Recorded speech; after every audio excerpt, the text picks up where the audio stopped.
guys, welcome to the Sodcast. I'm Wendy Sod, and if this is your first time here, thank you for joining me, and please hit that subscribe button. It's free and it just really supports my channel. And to all of you who've already subscribed, welcome back, and let's get into today's case. Today's case I'm going to be covering is that of Shanquella Robinson. I've been holding off to do this. This happened back in October, and it's been changing every single day. So I've been trying to let it just cool down, and so I had a little bit more information and more accurate information to present to you guys. But I still feel a mess with this one. It's very hard to follow. So the way I've been going back and forth trying to figure out how to even present this case, and I think I'm going to just kind of go down through a timeline of what we know to the best of my ability. Okay. Let me start by saying the timeline is very iffy. There's so many different stories out there and different times of when this happened or that happened that I'm just going to give you the best that I can give. So I'll apologize now if I get times different from what somebody else believes is the case.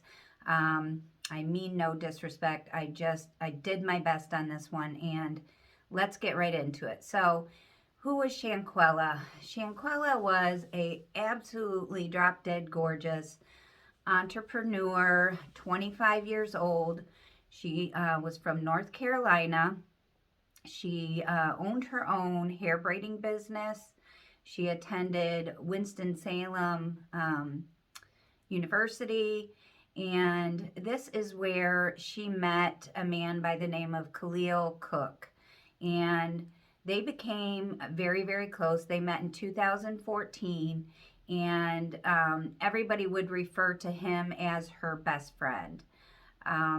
So Khalil introduces Shanquella to some of his other friends that they all attended the same college together. So I'm going to name the 6 people involved in this case and just do a quick run over. So we have Winter Donovan, we have Nazir Wiggins, Elise Hyatt, Dejanay Jackson, Malik Dyer, and Khalil Cook.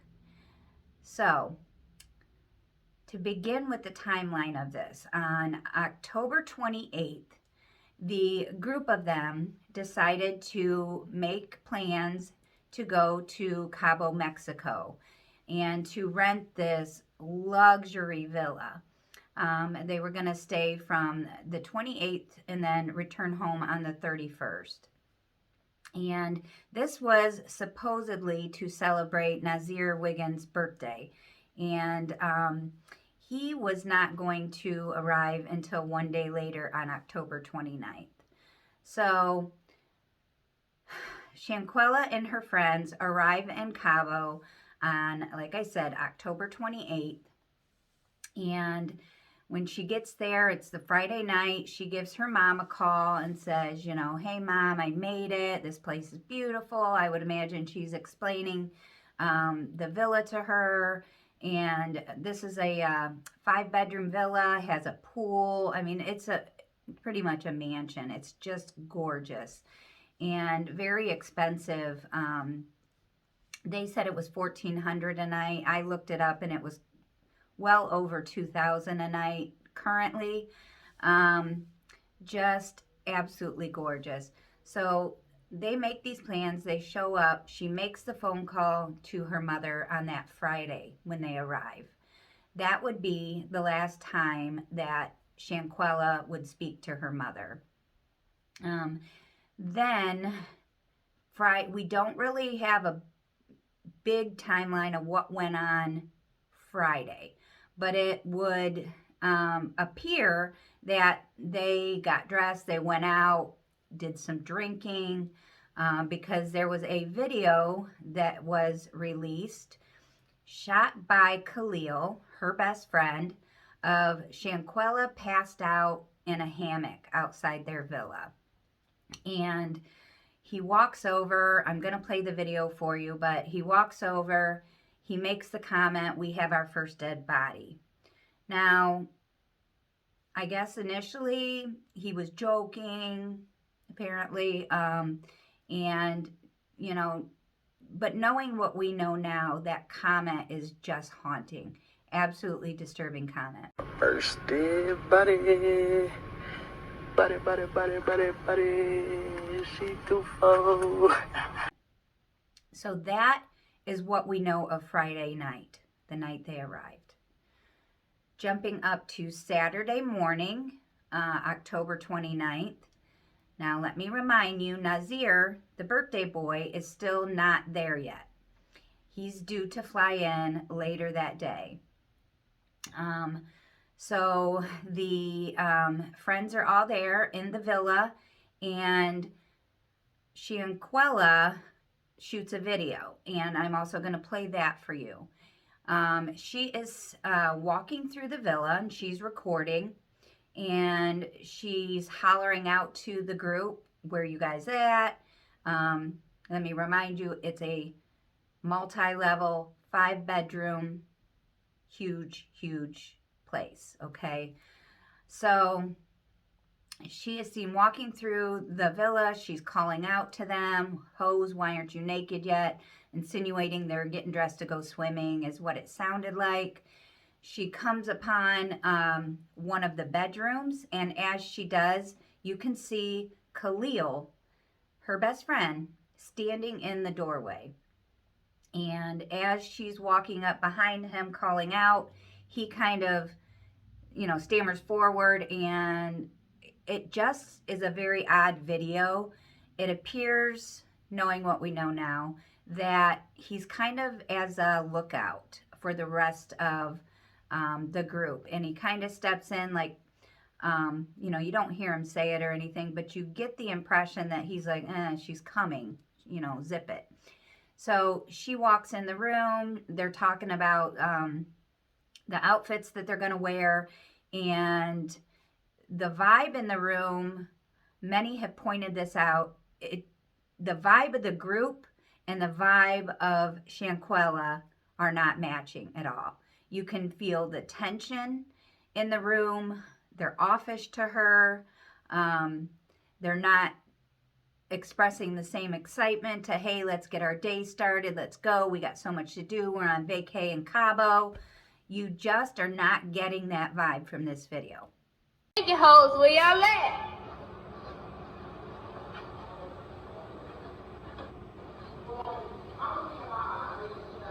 She told me I'm gonna keep it hot. You gonna keep it hot? What? I'm gonna keep my hot baby suit that I don't want to wear because it's sweet as fuck. What Go said they crew. The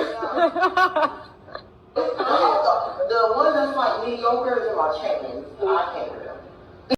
So there was that. That was the first thing that we know went on Saturday morning. Next thing we know happens, one of the friends calls Shanquella's mother and says, "Hey, she doesn't seem to be doing well. She is, drank a lot last night. We think she has alcohol poisoning, and she's really not responding verbally. And we have a call out to a doctor to come and assess her." Mom says, "Okay, that sounds pretty serious. Keep me posted as soon as you know more." They get off the phone. Shanquella's mother, with good reason, is extremely worried. She's sitting there. She's waiting for a call back. Many hours would go by. The next thing we know is this phone call that was made for a doctor to come assess her was believed to be made between 2 and 3 p.m. I've seen multiple different times, but I have, condensed it down to an hour period. So I believe it was closer to 2, and the doctor arrived shortly thereafter. So the doctor comes. I believe the phone call was made by Winter, is what I keep hearing. And so the phone call was made. The doctor arrives. The doctor is assessing her. While this is going on, Nazir is landing at the airport, and he calls the one of the friends back at the villa to get the address, because so he can give it to the taxi driver, to take him to the villa. And when he calls, he claims that whatever friend he talked to, they said, Quella's not doing good. We think she has alcohol poisoning, and she's not responding. So he says it takes approximately an hour for him to get from the airport to the villa. He was very specific on his time that he arrived to the villa. He said it was 3:26, and he said he knows this because a video was time-stamped of him arriving. He was shooting a video as he was arriving to the villa.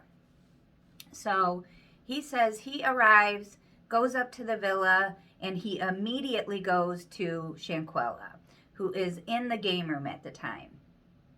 Now, going back to this timeline, by the timeline that's out there, it would appear, if he's arriving at 3:30, that the doctor would have already been there. But according to him, he says no doctor was there. She was laying in the game room, unresponsive. He went in, he starts nursing her, okay? He's treating her as though she has alcohol poisoning. He's just trying to nurse her back to health. He's talking to her. He's trying to get her to respond. He's not getting none of that.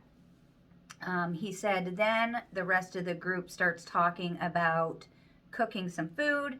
So he said him and Shanquella made it to the main living room. He said then he gets in there, he starts playing some soft music for her and rubbing her head. He said he did notice she had a busted lip, and it's hard to understand in his video, which I'm going to play for you. He gives his full account of things. He said he notices something on her eye, and it's hard to understand what he says, whether it's a busted eye, a bruised eye, a swollen eye. He said he did not notice any kind of knot on her head. Then he says that the doctor, where he keeps referring to as the nurse, it's actually a doctor, arrives. As this doctor is assessing Shanquella, the doctor points out there's a lump on her head.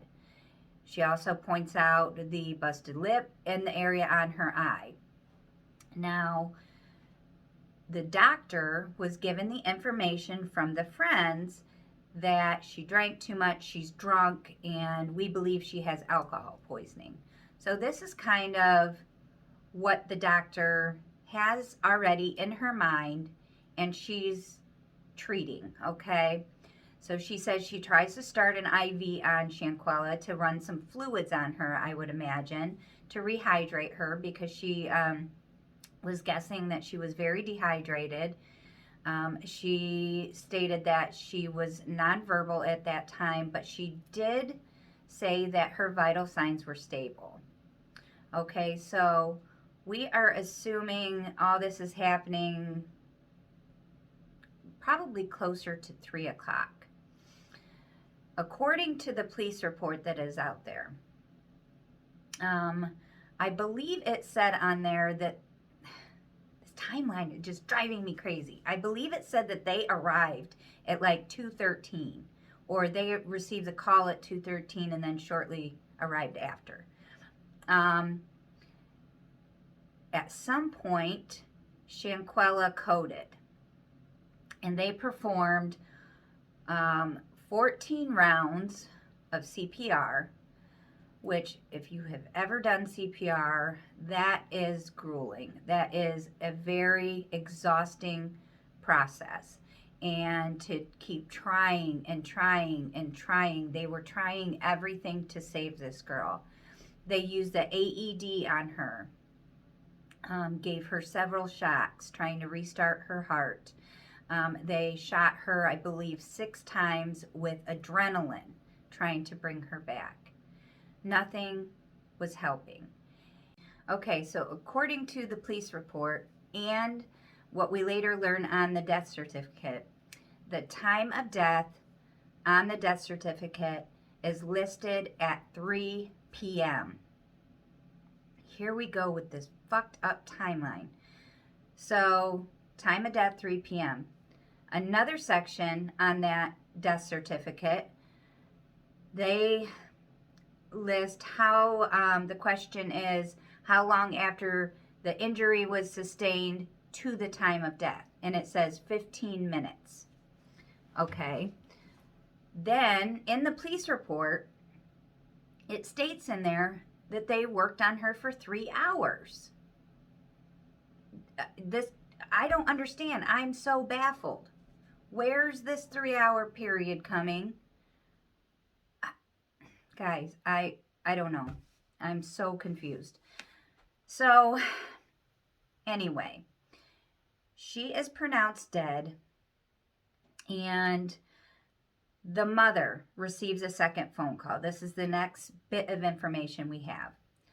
The mother receives a second phone call from one of the friends and telling her her daughter had died.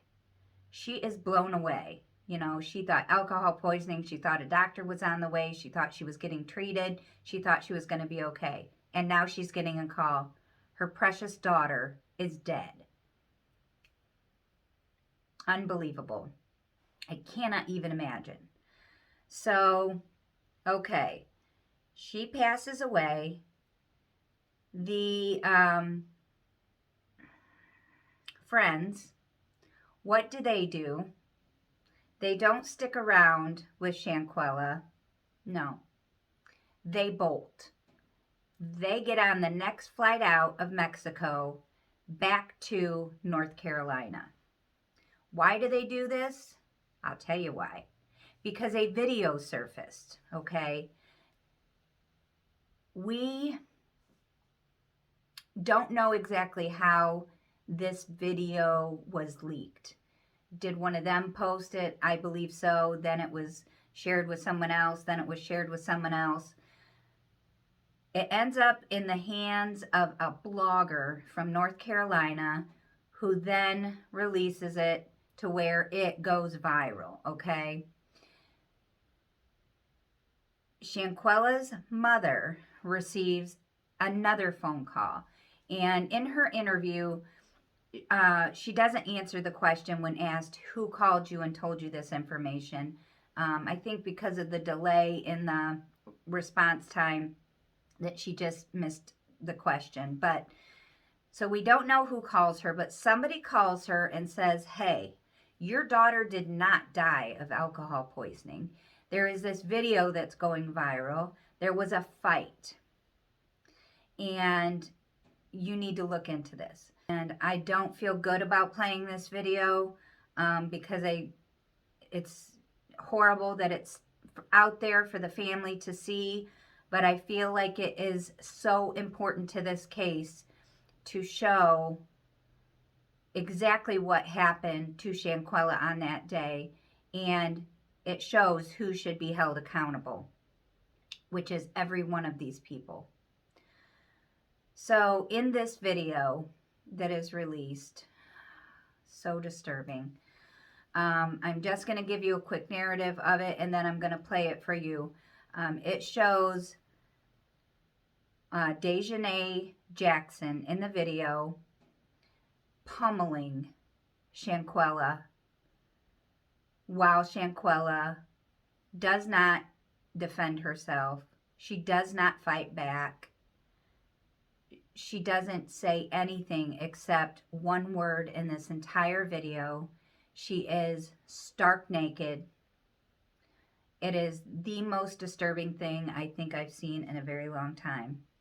And you see Dejanay this hunk of crap pounding on her, just pounding on her relentlessly. Then you can see in the clip, it kind of pans over. You can see another person over here, someone else recording. So we have at least 2 people recording, someone over here, and then the main person recording, who is believed to be her best friend, Khalil. And this is determined on his voice, okay? People said that this is him speaking on the video. And he is heard saying, "Shanquella, can't you even fight back?" And all she says, so meek and quiet, and is she responds by saying, "No." And it's so sad and disturbing. Her best friend is recording this whole thing. You have all these other people that are standing around watching this go down, okay? You don't have a single soul stepping in. Not a single soul. Good luck. Can you at least fight back? No. What's your problem? At least something. At least fight back, something. There is also rumor that there is a second video that was initially circulating where Winter Donovan was seen in the video picking her up and body slamming her. And they said in this video, once Winter does this, she doesn't get up. She doesn't move after that point. I could not find this video at all. I don't know. It must have been pulled quick. I don't know. I couldn't find it. But some close people to Shanquella made a post about there being a second video.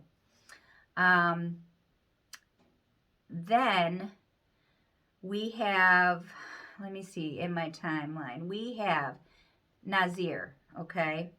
He takes to Instagram, does a live, and he gives his entire story of what he says happened and what he knew on that day. Taxi driver, it took us an hour to get to the villa because there was traffic. I don't know why. So I got to the villa around 3:26. I instantly, as soon as I go in, I go to Quilla didn't leave my side, none of that, till the nurse came. But I got too far ahead. So Quilla was laying on the couch in the game room. The fucking villa was like a big ass mansion, no upstairs, all tile on the wall, tile on the floor, straight tile, nothing else. So it was just a big ass villa. I don't know if y'all can view it on the website. Go to Cabo Villas and look at how big this shit is and what it looked like. Well, you're gonna see. So when I got there, she was in the game room. They told me she was not feeling good, so I instantly go to her, put on her side, get a bag, and all that. So I'm sitting right next to her the whole time. I was crossing my heart. I hope that I was there the whole time in the game room, and then they was talking about cooking, so we made it to the living room. I cut on some soft music, sitting with her, rubbing her head, just chilling, waiting till the nurse came, because that's what I was informed that was happening. At first, I was told that it was a male coming, and then a female showed up. So by that time, I skipped another thing. Quilla wasn't found dead. She wasn't found dead. The maids found her slumped over the toilet in her room. That's what they did find her, slumped over her toilet in her room. That's what I was told. Quilla was not dead when I got there. Yeah, boom. So it's like, okay, so when I get in there, I go in, I see Quilla, I see she chilling, I put her on her side, I go up and make that video where I'm talking about I'm here, that I Quilla get up. I'm thinking like, damn, we got stuff to do, ATVs, a boat, dinner. I missed the chefs, I missed everything. Anyway, fuck that. So I'm like, damn, I'm thinking, Quilla, let's get up. Everybody that know me heard me say this shit. That was my first video when I got there, or second, because I made a video of me pulling up to the villa. Try to get the timestamp for y'all, but that's not gonna work. So I guess the real FBI or whatever had to put those right timelines together. But everything that's wrong, I was not there till the next day. I didn't see a fight. I didn't know it was a fight. I didn't know it was a video. I didn't know they did any harm, anything. I went in there and told it was alcohol poisoning, so that's what I helped her as. That's what I helped her at. I didn't leave her side. I cut on soft music. Summer Walker rubbing her head till the nurse came in. Nobody even talked about the nurse. Nobody even said a nurse came. None of this stuff. So I'm really not understanding where this story is coming from and why it's out here like this, because it's wrong. It's wrong. And for y'all to be attacking me, an innocent soul, like, I'm really innocent as fuck. I went there to enjoy my birthday. Like, to enjoy my birthday and to really just goddamn have fun. I didn't have not 1 second of fun. And take one shot and smoke one blunt and didn't do anything. I went straight to Quilla. She was not found dead. She was found unresponsive. Yes, unresponsive. She was unresponsive. I tried to get her to talk to me and all that, but it was none of that. There was none of that going on. Yeah, but other than that, I did. Oh yeah, I know y'all probably asking. When I walked in there, I didn't really notice the knot on her head until the nurse pointed it out. I did see the bump on her lip. She did have a blood vessel bust in her eye, and that's it. But I didn't really go in there like, damn, y'all jumped her, y'all beat her ass, what's going on? Like, 'cause they know, man, and nobody even told me about nothing. I was blind to everything. I'm literally in there giving her my all. Like, come on, girl, we was 2,000 miles away from home. 2,000 miles away from home. Don't nobody deserve this. Don't 51 questions. Bro, why is y'all talking about boys that y'all kill y'all friends? I wasn't there. I don't have those answers for you from Friday to 3 o'clock when I got to Cabo. I just don't have them answers. I posted my flight itinerary. When I got there, I can't make that up. I can't. I really don't know what else to do but show y'all fucking the real tickets if I could even find them when I landed and didn't land. But I could post a video, I could show the video, it's gonna show the timestamps because it's in my archive. I got there at 3-something p.m.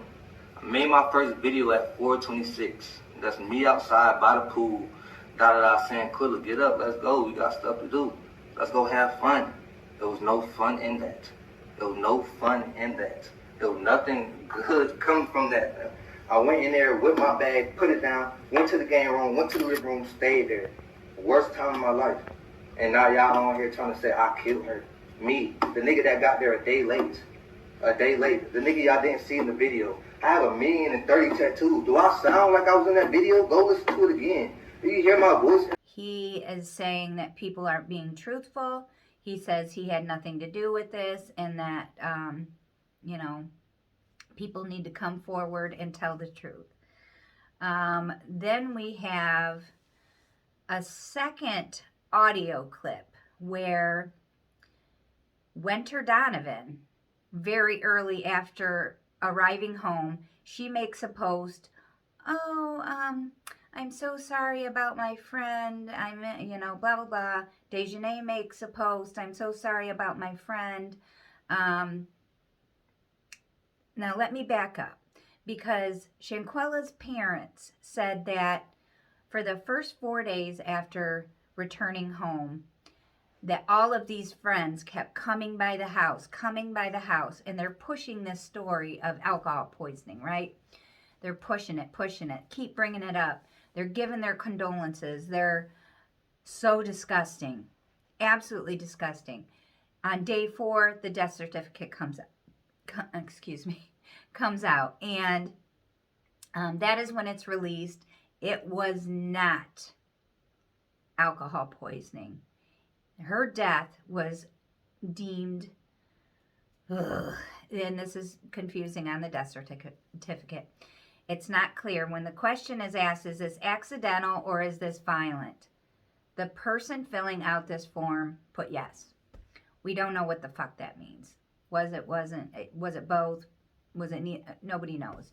And her cause of death was severe spinal cord injury and atlas luxation, which is a fancy term for broken neck, dislocated neck. It's the very top part of the spine. And that is the cause of death on there. So when the family sees this, and obviously the friends catch wind that it's out, that she did not die of alcohol poisoning, they ghost the family. They stop coming around immediately. And let me just back up by saying that Shanquella's family, her mother, in an interview said she cannot believe that Khalil would do this. He was so close to Shanquella that he would come to the family home all the time. He went on family vacations with them. Absolutely disgusting. Absolutely disgusting. So she says they all stopped coming around as soon as this information got out. Then, getting back, I know I'm bouncing around. Winter Donovan goes live on Instagram and she's giving her statement. Okay, this is, I think, like immediately after this, it came out. She goes on to try to cover her own ass, is my opinion. She goes on there, and I am going to play that audio clip for you where it's very hard to follow. There's times of silence because I think she's on her phone, and I think people are asking her questions. She's responding to them. So it's kind of a broke up video, but the gist of it is she says, yeah, there was a fight. Dee didn't want to have to drag her out of bed naked. You won't see me in that video fighting because I didn't lay a hand on her. And she says that they got into the fight because Shanquella did something stupid when she was drunk the night before.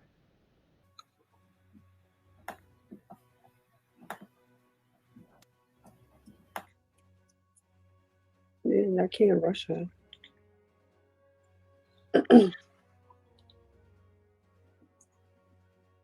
You're thirsty. Talk about talk. We were fighting because Quilla did some crazy shit while she was drunk. So she basically told her to, let's fight. I don't want to drag you out of the bed. Quilla didn't want to, and that's how that happened. Unfortunately, she did die because of. So I don't know. Because y'all see something in the video don't mean that happened. They're just trying to cover it up with a broken spine and whatever else they're saying.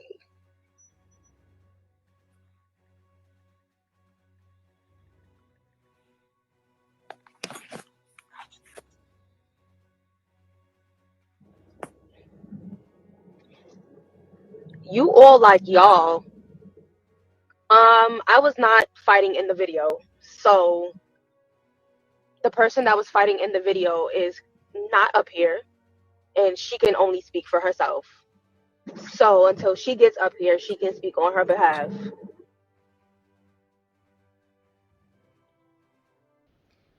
Okay. It just makes me so sick. I'm sorry. I'm having trouble even getting through this because I'm so enraged. You know, you don't obviously know who your friends are. And I'm just so disturbed by this. I'm sorry. Okay. So that is the majority of the information that we know right now. Okay, so the latest development in the case is on November 24th. They announced that the Mexican authorities issued a warrant for the arrest of, they are not naming. We believe it's Dejanay Jackson because stated in this warrant, it says that this person is wanted for femicide, which is a woman attacking another woman because she's a woman.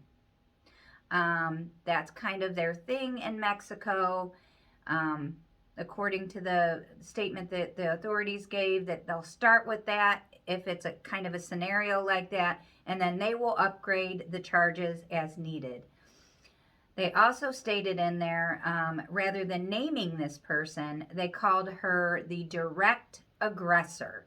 So based on the video, that is Dejanay Jackson. So as of right now, I was unable to determine exactly where all these people are. I don't believe that any of them are being held right now. They're probably all in hiding, being the little bitches that they are, the cowards. Nobody's speaking out. Most recent this morning, I seen that Dejanay and Nazir were having a kind of argument back and forth on Instagram, and they're basically kind of calling each other out on this, calling each other liars. They're just going back and forth, and it's just very interesting kind of dialogue. They you can just tell from these posts that somebody's going to flip.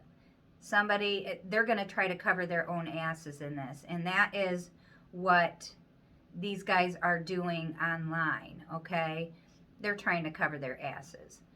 So the other ones are not speaking. We don't believe they're being held behind bars at this time. They're probably in hiding for fear of their lives, as they should be. Mexico has applied for extradition of this primary aggressor, which is Dejanay Jackson, to be extradited back to Mexico, which everybody is happy about that because we want them tried there. On one hand, I agree with that because the prisons are worse, but I feel like we would have a better chance here in the States trying them here. I feel like we could go farther as far as charging the other ones. I don't know that they're going to go after the rest of the people in this scenario. But you better damn sure believe the U.S. would do it.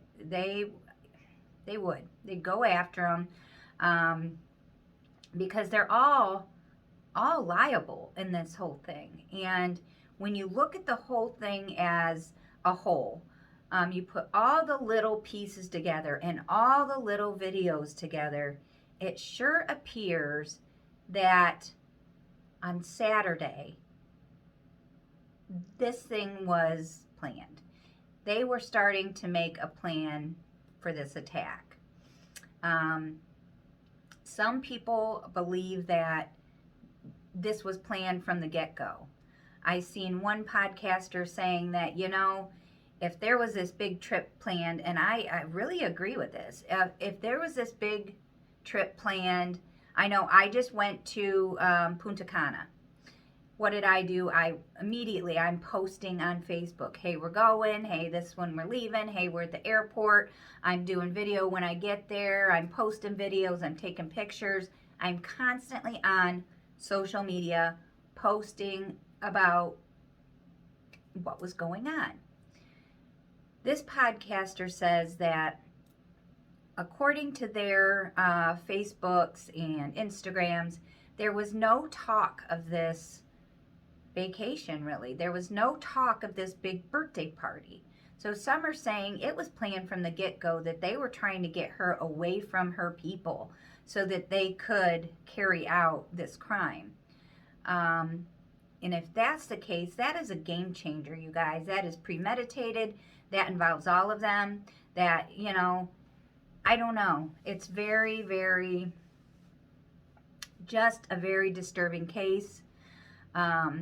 One other interesting fact that I found out, and this just goes to show what kind of people we're dealing with here. This Alyssa Hyatt that you don't hear a whole lot about, from North Carolina. So this trip was planned. They were due to leave on October 28th. On early morning, October 28th, approximately 1 a.m., Alyssa's sister was murdered by either an ex-boyfriend or a boyfriend. Murdered, dead, killed. What does Alyssa do?